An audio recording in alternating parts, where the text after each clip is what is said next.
buenas noches, amados hermanos. Otra vez nos vemos por acá, por este medio. Gracias al Señor, como lo dijimos la semana pasada. Gracias al Señor por esta tecnología que nos une. Entonces, ya terminando con el ciclo de Abraham, nos encontramos con que él tiene su hijo. ¿De cuántos años dijimos? 100 años, ¿verdad? Su esposa Sara tenía ¿cuántos años? 90 años. Y el problema, el obstáculo mayor era que era estéril, pero Dios la sana completamente y le permite tener un hijo. Dijimos también que Abraham tuvo un hijo con Agar. Primero lo tuvo a los 14 años, nació Isaac, luego muere Sara y Abraham se casa nuevamente y tiene más hijos y muere lleno de, dice la Biblia que lleno de años, lleno de vida, como 175 años. Yo estoy corrigiendo porque yo dije que 187 años, pero fueron 175 años.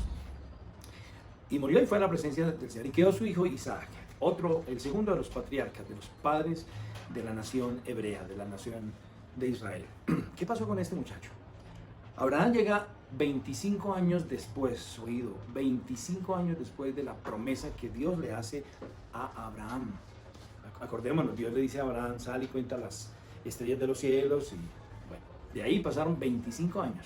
¿Se imagina usted esto lo que pasó por la mente de Abraham y por supuesto de su esposa Sara? Pero por fin llega esta promesa, esta anhelada promesa, ¿verdad?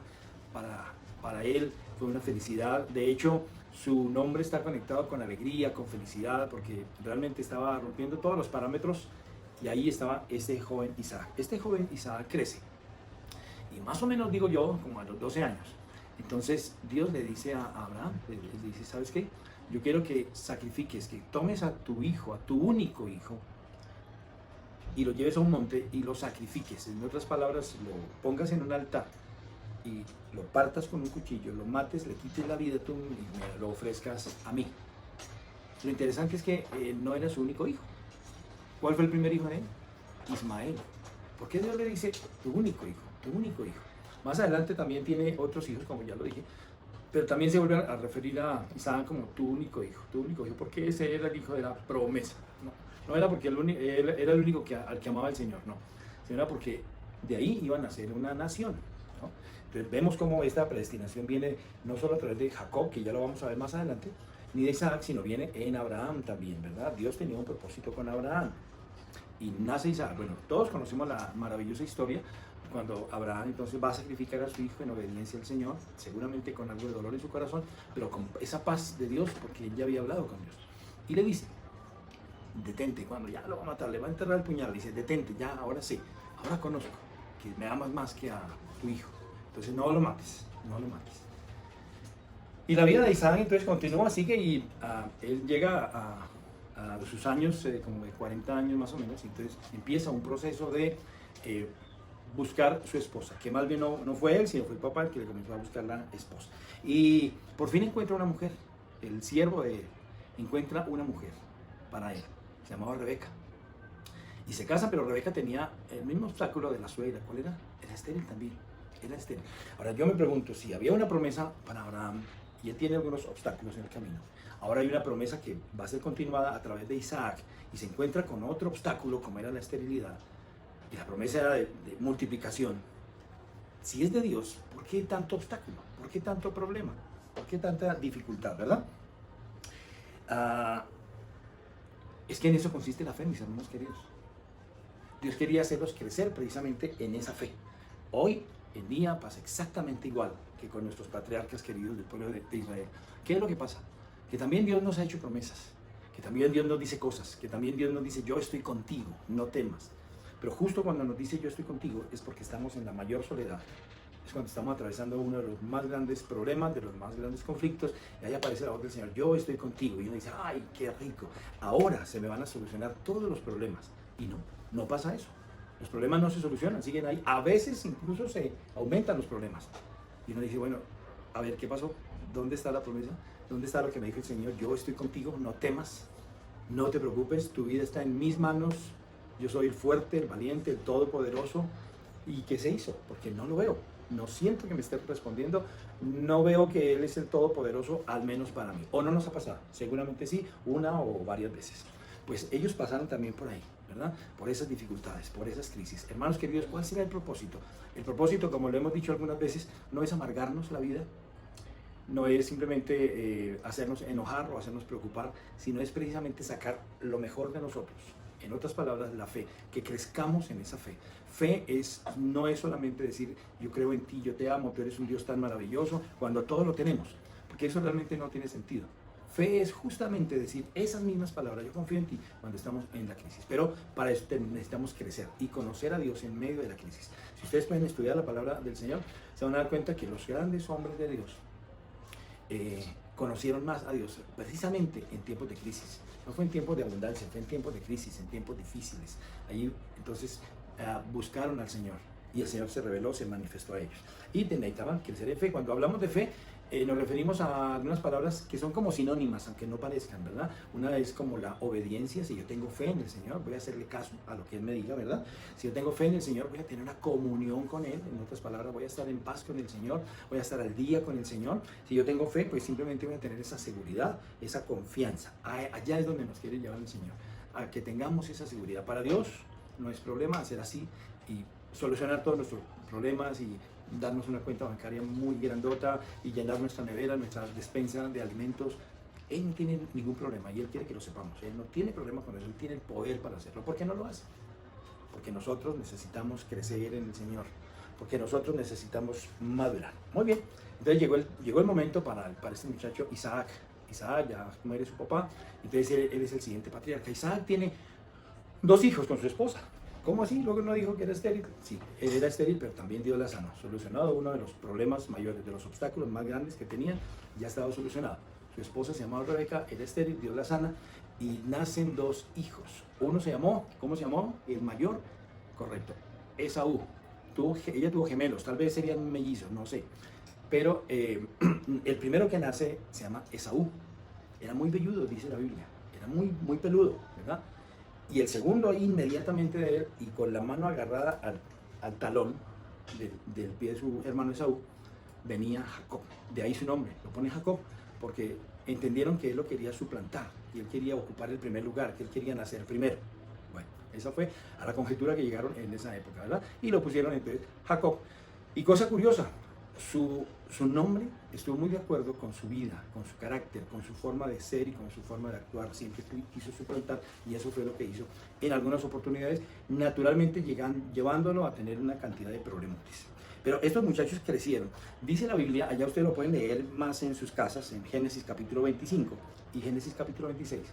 Dice la Biblia que Esaú, el mayor, fue un hombre de caza, diestro, no de caza con ese, sino de caza, como dirían los españoles.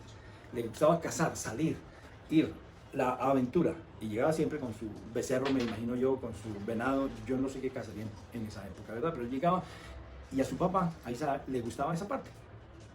Dice la Biblia que, y entonces Isaac amó más a este muchacho. Pero dice la Biblia que Jacob fue más tranquilo, fue un hombre de habitar en las tiendas, de no moverse mucho, no le gustaba salir mucho, no le gustaba la aventura mucho, prefería estar más seguro. Aunque eran, fíjense, eran mellizos, eran gemelos, pero de todas maneras eran diferentes, cada uno un mundo diferente. Y así era Esaú. Y tal vez a su papá Isaac no le gustaba mucho, pero lo amaba más su mamá. Rebeca lo amaba más precisamente por estar tal vez más al lado de ella, no sé, pero lo amaba más. Eso lo llevó a ciertas rivalidades, fíjense lo tremendo, ¿verdad? El papá ama a uno de los muchachos, la mamá ama a otro de los muchachos. Y eso naturalmente genera problemas entre ellos. ¿Ustedes creen que eso pasa hoy en día, en la actualidad? ¿Ustedes creen que hay hogares donde hay el papá ama más a determinado hijo, la mamá ama más a determinado hijo, y eso los conlleva a algunos problemas, a rivalidades, a celos, a contiendas desde pequeñitos, desde que nacen? Siempre está lo mejor para fulano y para fulano pues no hay mucho, y la mamá entonces por otro lado trata de compensar. Cuando estos niños tienen conflictos, tienen peleas entre ellos y no se acaban cuando tienen 18 años, siguen, continúan, y a veces ellos se van de la casa, cada uno por su rumbo, pero las rivalidades siguen, continúan. Entonces allí es donde vienen todos los conflictos. Fíjense la importancia de nosotros como padres de familia, transmitir y dar un amor igual, parejo, ¿verdad?, equitativo a cada uno de nuestros hijos, porque son diferentes, todos son diferentes. Fíjense, aún ellos que nacieron el mismo día, a la misma hora, pero eran mundos diferentes. Bueno, ¿qué pasó entonces como resultado de todo esto? Dice la Biblia que Esaú tomó a 2 mujeres que no eran exactamente de su familia, que no eran exactamente de su línea, sino que eran cananeas, servían a otros dioses. Y él tomó dos esposas, no le bastó con una, tomó dos esposas y las tomó para sí y vivió con ellas y se fue a vivir a la casa de sus padres. Y dice la Biblia que fueron amargura para ambos, no solo para Rebeca, que no lo quería mucho, sino para el papá también, para Isaac. Fueron amargura en su espíritu. Ustedes lo pueden leer allá en el libro de Génesis, capítulo 26, versículos 34 y 35. Muy bien. Un día antes de que todo esto sucediera, se fue de casa Esaú, de caza, ¿verdad? Con Z. ¿Y quién quedó en la casa con ese? Naturalmente, Jacob. Jacob, entonces, a él le gustaban más los oficios caseros y él sabía cocinar y parece que cocinaba muy bien. Entonces, uno traía la comida y el otro la cocinaba. En esta oportunidad, a este joven Esaú no le fue muy bien, venía cansado, con hambre, con sed y sin recompensa, ¿verdad? Sin haber obtenido casa. Y su hermano lo estaba esperando con un guiso de lentejas muy delicioso, muy delicioso. Llama la atención que no eran espaguetis, ¿verdad? Que es la mejor comida del mundo, sino lentejas. A casi nadie le gustan las lentejas. Yo tengo una hija que le encantan las lentejas, ella pudiera comer lentejas todos los días. Y esos casos no son así como muy normales, digo yo entre comillas, ¿verdad? Es a muy escasas personas les gustan las lentejas. Generalmente nos gustan los frijoles o cualquier otro tipo de comida. Pues no sé a Esaú si le gustarían o no las lentejas, pero él estaba con tanta hambre que se las comió porque se veían deliciosas. ¿A usted no le ha pasado que usted dice, ay, no, yo no quiero esto, yo no quiero lo otro, no me gusta? Pero llega el momento del hambre y es lo único que hay. Tal vez a usted no le guste el pan porque es muy seco, pero lo único que hay, usted tiene mucha hambre, ¿qué hace? Se come su pan. Así le pasó a Esaú. Pero Jacob era su plantador, acordémonos, y tramposo y muy vivo. Entonces le dice, mire, aquí tengo, mi hermano querido, tengo un delicioso manjar. Aquí una especial comida para usted, lentejas, con un guiso bien rico. ¿Lo quiere? Claro. Dice, un momento, esto no es gratis. Usted me da su primogenitura y yo le doy el plato de lentejas. ¿Qué dice? Pues Esaú le dijo, excelente, fantástico, no hay ningún problema. ¿Qué era eso de la primogenitura, hermanos queridos? La primogenitura, como su nombre lo indica, era una bendición para su hijo, para el primer hijo, ¿no? Para el primogénito. Recordemos, ¿cuál era el primogénito? Esaú. Entonces esa era una bendición y traía unos deberes. ¿En qué consistía esa primogenitura para, obviamente, y valga la redundancia, para el primer hijo? Él tenía unos beneficios.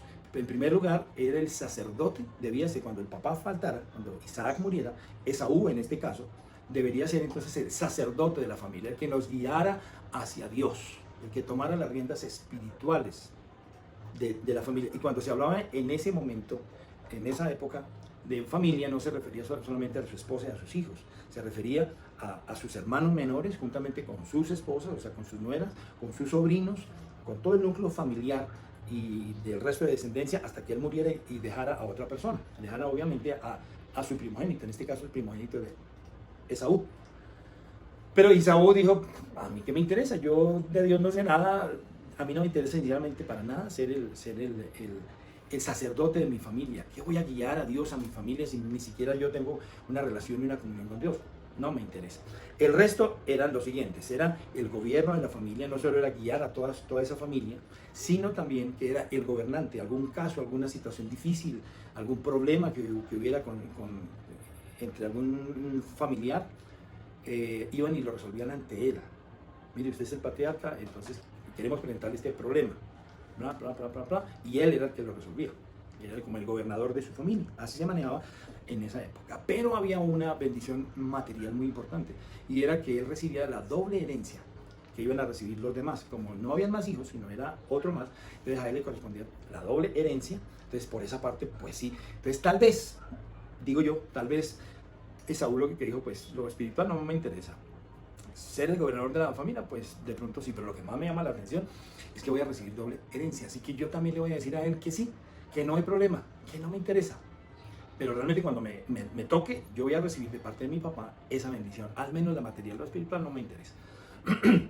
Entonces le aceptó el cambalache, dijo, listo, sí, pero ¿saben qué? En el fondo de su corazón menospreció la primogenitura. Cuando llegó el momento de la muerte de Isaac, ahí recibían la bendición.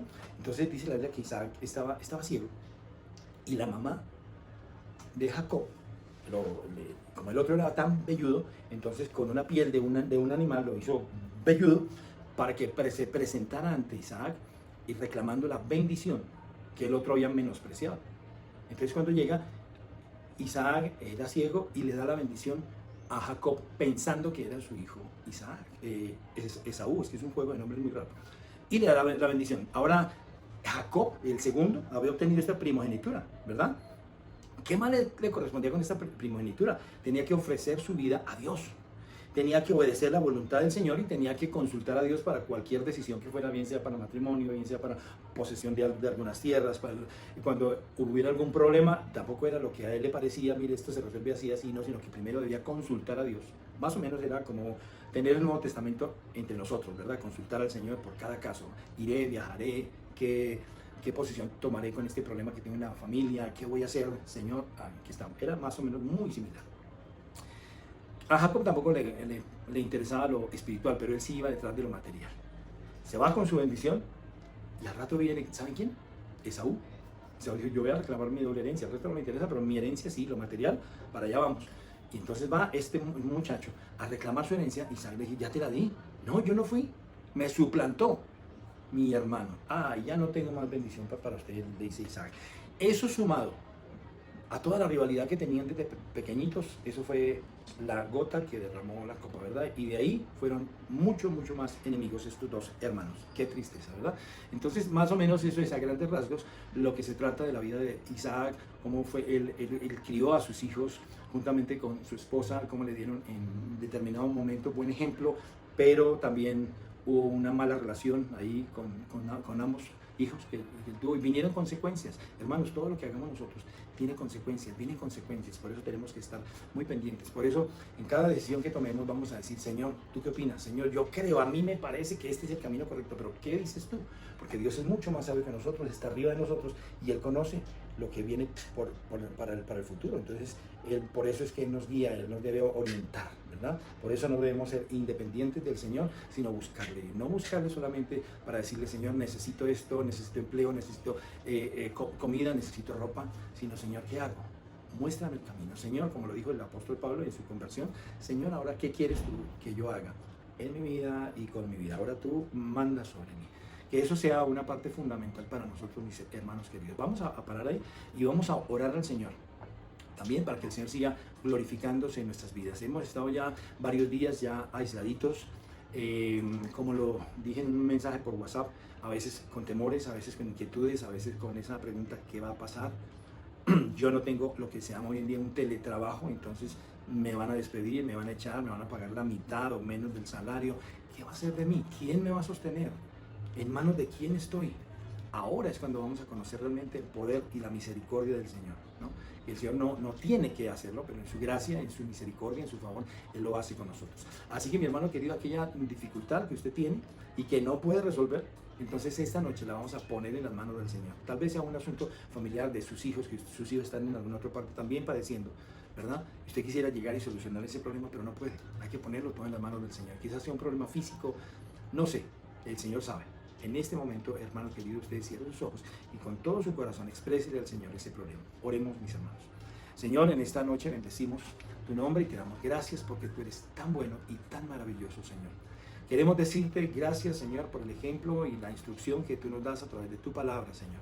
Queremos decirte que como estos hombres necesitaron de tu gracia, hoy también nosotros necesitamos de esa gracia tuya, de ese favor tuyo, de esa misericordia tuya. Por eso venimos ante ti a ponerte cada necesidad, cada petición, Señor, cada angustia, cada dolor, cada temor, Señor. Lo ponemos ante ti, Señor, para pedirte que tú estés bendiciendo en este momento a aquellos hijos, Señor, que están lejos, con problemas, con dificultades, que tú los levantes, que tú los sostengas. Tal vez son personas o familiares o tíos o hermanos o padres que se han apartado de ti, Señor, que este sea un momento para que tú los toques, para que tú obres, Señor, en sus corazones, atrayéndolos con tus cuerdas de amor, Señor. Te pedimos que los sostengas, que los fortalezcas, Señor. Te pedimos que tú abras la puerta, Señor, que tengas que abrir para ellos y que cierres algunas, Señor, que no sean tuyas, Señor. Que tú te glorifiques, Señor. También en cada relación, Señor, en los hogares, que tú obres, que tú te glorifiques, que tú te muevas, Señor, como te tengas que mover. Gracias, Señor, porque a través de este aislamiento provocado por un virus, Señor Jesús, estamos encerrados en nuestras casas, pero meditando en ti, Señor. Esto es una maravillosa oportunidad, no queremos quejarnos, sino al contrario, darte gracias por esta oportunidad. Muchas gracias porque eres tan bueno. Quizás para muchos es un descanso físico que también necesitan, Señor. Entonces te damos muchas gracias, Señor, porque tú nos has traído hasta aquí, Señor, para vencer, Señor, para vencer cualquier gigante, cualquier obstáculo, Señor. Gracias porque después de esta prueba seguramente vamos a estar más firmes, más crecidos en ti, Señor, con mayor fe, con mayor amor, con mayor compromiso hacia ti. Por eso estamos tan agradecidos, porque seguimos en tus planes y en tus manos. Muchas gracias, Padre Celestial, te damos en el nombre de Jesús. Amén y amén. Hermanos, que el Señor les bendiga ricamente y seguimos en contacto.